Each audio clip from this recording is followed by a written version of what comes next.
Yeah, we did premarital counseling, and it was actually amazing. Again, those counseling sessions is another way to expose who you are and kind of prepare you to walk into marriage with a proper posture. Right.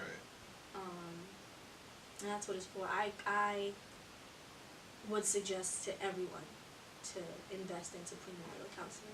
It definitely helps. So talking about little things, it just saves you a lot of trouble. For me, my father passed away when I was 3 months. So I grew up in a household with my mom, a single mom, right? So it was just us girls in the house. So things like things like everything we kind of did, right? So we split all of the chores. So my sister and I, my mom and all of us, like we just, yeah. So there was, I took out the trash, my sister took out the trash, my mom took out the trash. If there was something in the cabinet that I couldn't reach, I would climb on the counter to get to the cabinet or get a chair. We didn't even have a step stool. I don't know why. All of us were so short and nobody ever got a step stool. But point is, I was used to a certain way of like getting things done myself, because that's just how it was. I never had like a daddy in the house, you know, to like open up this can for me. Or I would go to my mom, you know, if you know, or during those times when I was really young, like mom was that for me. Shout out to mom. Right. But I did learn through him that there are some things in a household that some people might have been used to saying like, hey, that's what guys do, right? So I remember like when I first um, started coming around, his mom told me like, it was one time I guess I was like fidgeting with the garbage to like help take it out, and she was like, oh no, baby, Oh no. oh no, baby, the guys got that. Like the guys will take care of that. Don't worry about that. And I was like, oh. Got it. You know, like that stuff like that. Like, what were your expectations? Like, so I knew that going into our home, like that was something that he wouldn't mind taking care of. You know, because that's just how he grew up. So it's definitely important to talk to your fiance or boyfriend or whatever about those type of expectations. You grew up in a household where your dad always did the dishes and then your mom always did the mopping or whatever. Talk about those things, because if you don't, Seriously. you're going to go into a household with those expectations in your head and you never discussed it with your partner, and then he's going to be looking at you like you're crazy. You're going to look at him, yeah, it's going to be a problem. So do you expect me to cook every night, or you know, so do we have those type of roles? Am I the almost like housewife and I do all the cooking and cleaning and then you just pay the bills? Like, talk about those things. So we definitely talked about that. But here's the thing, right? When you talk about stuff like that, guys, so she knows I hate cleaning the bathroom, right? What's dope, or where you get them is that week when it's her turn to do the bathroom, you know, she come home from work and it's already clean. Yeah. Stupid.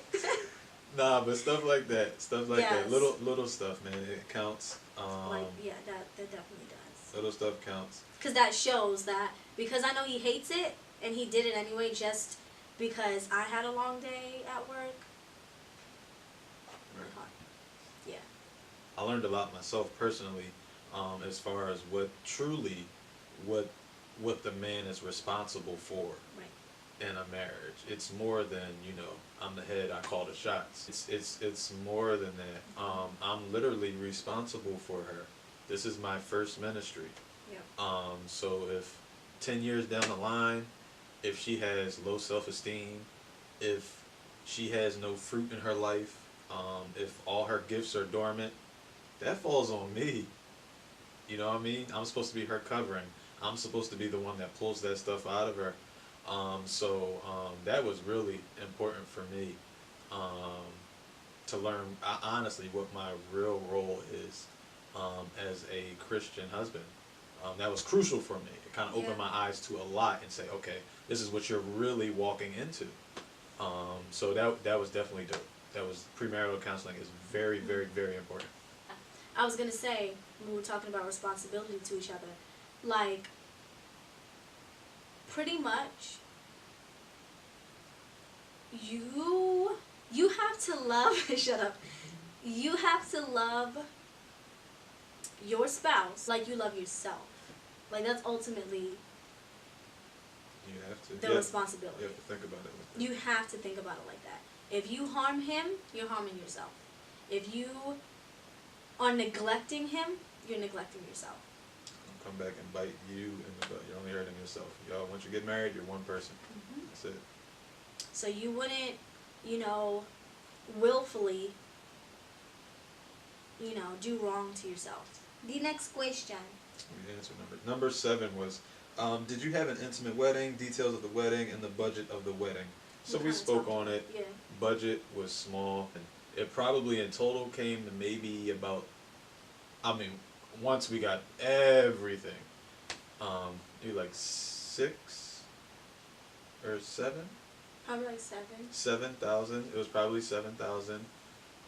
Again, intimate wedding, 60 guests, a reception, tux, gown, everything. Mm-hmm. Everything.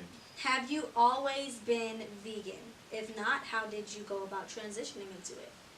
Yeah, I went from pescatarian to vegetarian to vegan.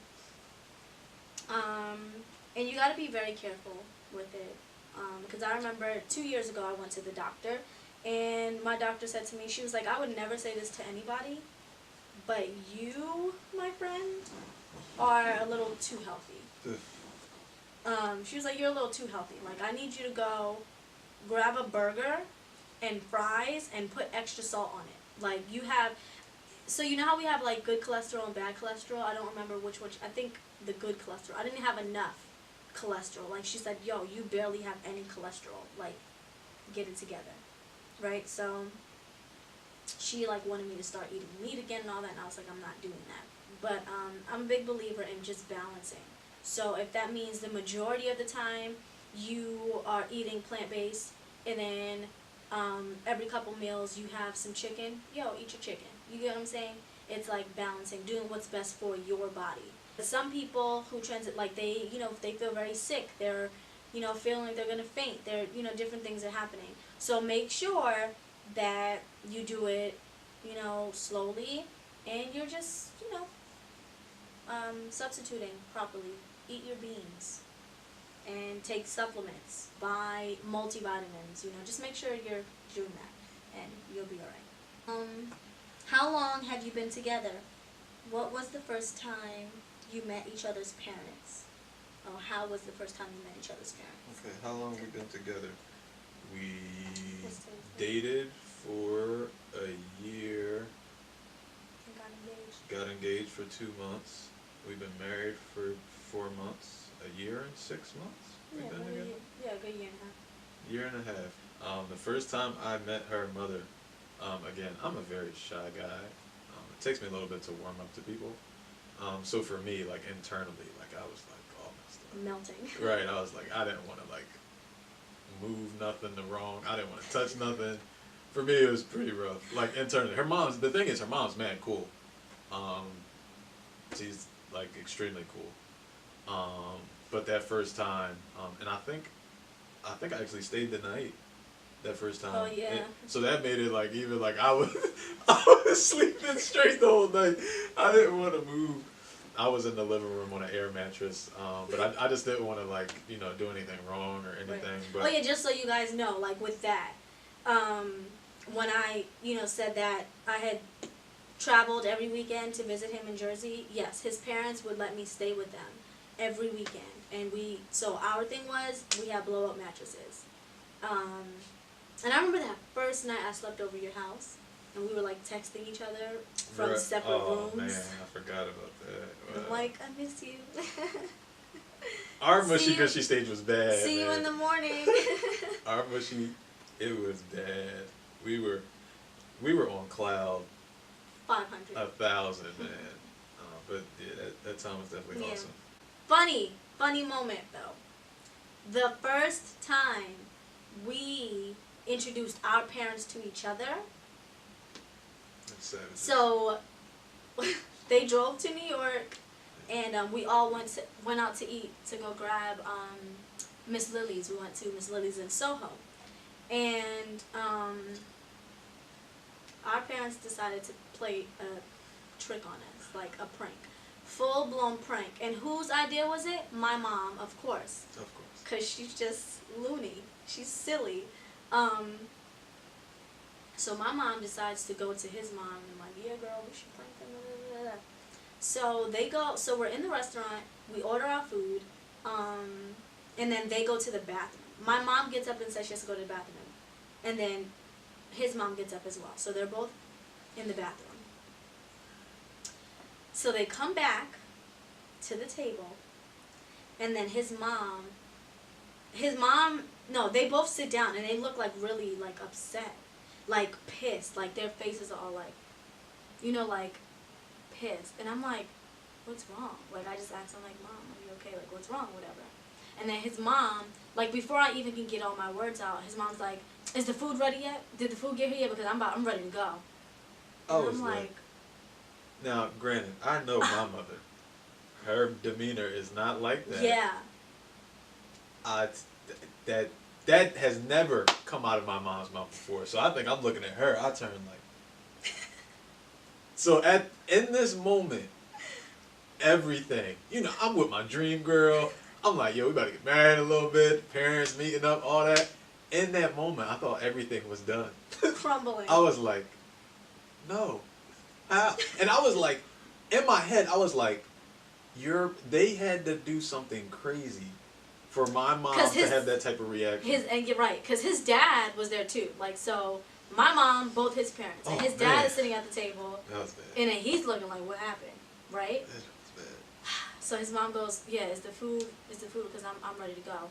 And she's like, That's horrible. Because she's like, I had a piece of Patricia, and I didn't really, you know, she's like, because I think I got a little piece of Patricia.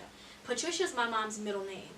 And we had been joking around about saying Patricia was her alter ego. Like, that was the part of her. Because my mom grew up in Brooklyn. Bed-Stuy, Brooklyn. My mom grew up in Bed-Stuy, Brooklyn.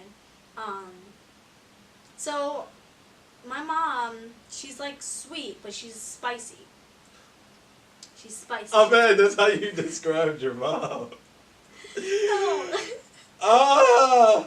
She's sweet, but she's spicy. No, my mom is like like he told you, she's super cool. She's like the most down-to-earth woman ever. I'm sweating just actually thinking about it. It's like making me But uncomfortable. she has she's spicy, so she's quick to like snap on somebody, like say what, like what do you know.